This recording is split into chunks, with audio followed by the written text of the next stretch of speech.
Bonjour mes élèves, cette vidéo est la suite de la leçon Les caractéristiques de la phrase. Nous allons parler aujourd'hui des formes de phrases. Dans la première vidéo, on a vu qu'il existe 4 types de phrases. Le type déclaratif, interrogatif, exclamatif et injonctif. Chacun peut prendre 2 formes différentes. Tout d'abord, on va commencer par la phrase affirmative. C'est la phrase où on dit oui. Par exemple, le chat mange la souris. La phrase négative, c'est la phrase où on dit non. Par exemple, le chat ne mange pas la souris. Pour passer de la forme affirmative à la forme négative, il faut ajouter de différents petits mots. Le premier mot est toujours avant le verbe et c'est le ne ou bien le n' s'il est suivi d'une voyelle. Le deuxième mot se trouve après le verbe et il peut être pas, plus, jamais, personne, etc. Dans ce tableau, on va étudier la transformation de la phrase affirmative à la forme négative. La première phrase, le chat dort, c'est une phrase simple. Tout simplement, j'ajoute ne et pas et la phrase devient le chat ne dort pas. La deuxième phrase, les élèves ont réalisé un journal.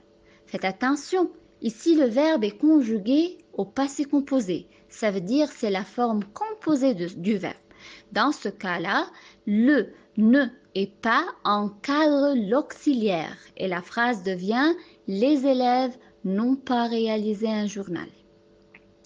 Troisièmement, les élèves sont encore en train de parler.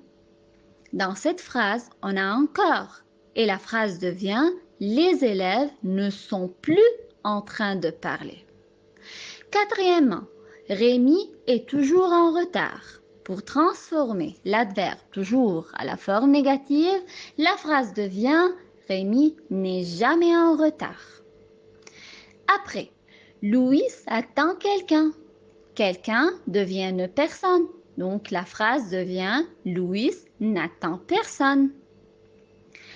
Après, Lucie prend tous ses cahiers. Tout devient ne aucun. Et la phrase devient Lucie ne prend aucun cahier. Et à la fin, il pense à quelque chose. Quelque chose devient ne rien. Donc la phrase devient il ne pense à rien. Donc mes élèves, il faut retenir les transformations des adverbes de la phrase affirmative à la forme négative. Étudions maintenant les phrases actives ou passives. Pour savoir la différence entre ces deux phrases, étudions les exemples suivants. La première phrase, ma sœur cueille des fleurs. Si je veux analyser cette phrase, premièrement, il faut chercher le verbe. Le verbe, c'est cueille, c'est le verbe cueillir au présent de l'indicatif. Je pose la question, qui cueille? C'est ma sœur. Donc ma sœur, c'est le sujet du verbe cueille. Ma sœur cueille quoi? Des fleurs. Donc des fleurs, c'est le COD du verbe cueillir. Dans le cas où le sujet fait l'action et le complément subit cette action, je suis en train de parler de la phrase active. Regardons maintenant la deuxième phrase. C'est la première phrase, mais on a changé l'ordre des mots. Et la phrase devient « Les fleurs sont cueillies par ma sœur ». Le verbe, c'est « sont cueillies ». Où est le sujet du verbe? C'est les fleurs, puisque sont cueillies s'accorde avec les fleurs. Mais est-ce que les fleurs ont fait l'action de cueillir? Non, c'est ma sœur qui a cueilli. Dans ce cas, je suis en train de parler de la phrase passive. Le vrai sujet du verbe devient le complément d'agent qui subit l'action et le complément d'objet direct devient le sujet dans la phrase passive. Maintenant, pour transformer une phrase de la voix active à la voix passive, il faut premièrement faire attention que le verbe de la phrase est un verbe transitif. Ça veut dire le verbe doit avoir un complément d'objet direct. Regardez l'exemple suivant. Papa rapporte le dîner. Analysons cette phrase. Papa, c'est le sujet. Rapporte, c'est le verbe. Le dîner, c'est le complément d'objet direct du verbe rapporter. Quand je veux transformer cette phrase à la voix passive, il faut premièrement placer le COD, ça veut dire le dîner, au début de la phrase. Il sera le sujet du verbe. Le vrai sujet du verbe papa devient le complément d'agent. On ajoute la préposition par avant le complément d'agent. Et maintenant, il faut transformer le verbe. Faites attention, le verbe à la voix passive est toujours à la forme composée. Ça veut dire il a besoin d'un auxiliaire. L'auxiliaire utilisé dans la forme passive est toujours l'auxiliaire être. Premièrement, je regarde le verbe rapporté dans la phrase active. Il est conjugué à quel temps? Au présent de l'indicatif. Donc, je conjugue l'auxiliaire au présent de l'indicatif. L'auxiliaire être devient à la troisième personne et. Puis, j'ajoute le participe passé du verbe rapporter.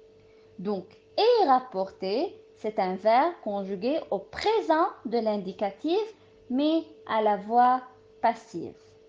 Le dîner sera le sujet et rapporter le verbe à la voix passive par la préposition et papa, c'est le complément d'agent. Arrivons à la troisième forme dans notre leçon, la phrase personnelle et la phrase impersonnelle. Pour étudier la différence entre ces deux phrases, étudions les exemples suivants. La première phrase, il travaille fort. Je veux essayer de remplacer il par le nom Michel. La phrase devient Michel travaille fort. La phrase est correcte, donc il, c'est un pronom personnel et la phrase est une phrase personnelle. L'exemple 2. Il existe beaucoup de solutions. De même, je veux essayer de remplacer il par Michel. Michel, existe beaucoup de solutions. Est-ce que la phrase est correcte? Non, la phrase est incorrecte.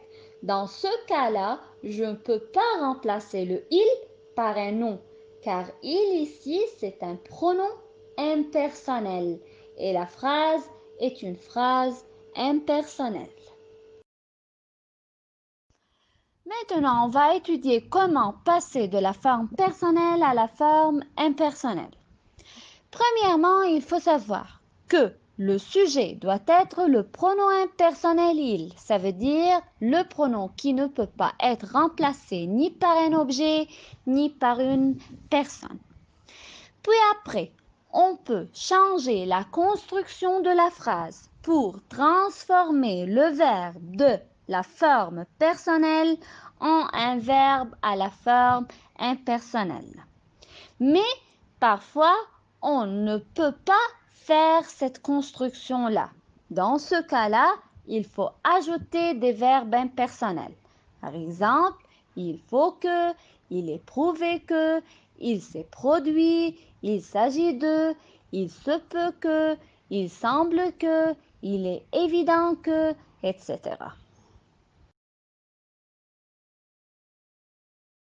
Pour avoir une idée plus claire sur la transformation à la forme impersonnelle, travaillons l'exemple suivant. Des monstres existent. Le sujet du verbe dans cette phrase, c'est des monstres. Donc, c'est une phrase personnelle. Si je veux transformer cette phrase à la forme impersonnelle, on a dit qu'on a deux méthodes.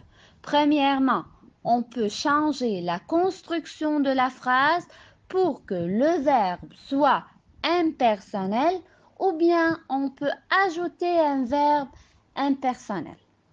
Premièrement, si je veux changer la construction de la phrase devient « Il existe des monstres ». Il, dans ce cas-là, ne remplace pas ni un élément, ni une personne, ni un objet. Donc, il, c'est un pronom impersonnel et la phrase est devenue à la forme impersonnelle. Deuxième cas, on peut ajouter un verbe impersonnel. Par exemple, il est prouvé que les monstres existent. Et dans ce cas-là encore, on peut avoir une phrase à la forme impersonnelle. Arrivons à la dernière forme, la phrase emphatique. C'est une phrase transformée dans laquelle un élément est mis en emphase ou bien en relief. Ça veut dire, on souligne par un procédé un terme important de la phrase. Comment obtenir une phrase emphatique? On peut souligner le terme important de la phrase par un marqueur emphatique ou bien un présentatif. Les présentatifs sont c'est qui, ce que, voici, ce qui c'est, ce que c'est, ce dont c'est, etc. Par exemple, la phrase Nadia pose souvent la question. Je veux souligner le mot Nadia ou bien mettre en relief le mot Nadia. Je peux utiliser par exemple le présentatif c'est qui. La phrase devient c'est Nadia qui pose souvent la question et la phrase est devenue une phrase emphatique. Pour obtenir une phrase emphatique, on a une deuxième méthode, c'est le détachement de l'élément dont je veux mettre en relief. Par exemple, je connais son frère depuis longtemps. Je veux mettre le groupe nominal son frère en évidence ou bien en relief. Je prends ce groupe nominal et je le mets au début de la phrase, suivi par une virgule. Puis après, dans la phrase, je remplace le mot par un pronom. Donc, la phrase devient son frère, je le connais depuis longtemps. Et dans ce cas encore, la phrase est une phrase emphatique.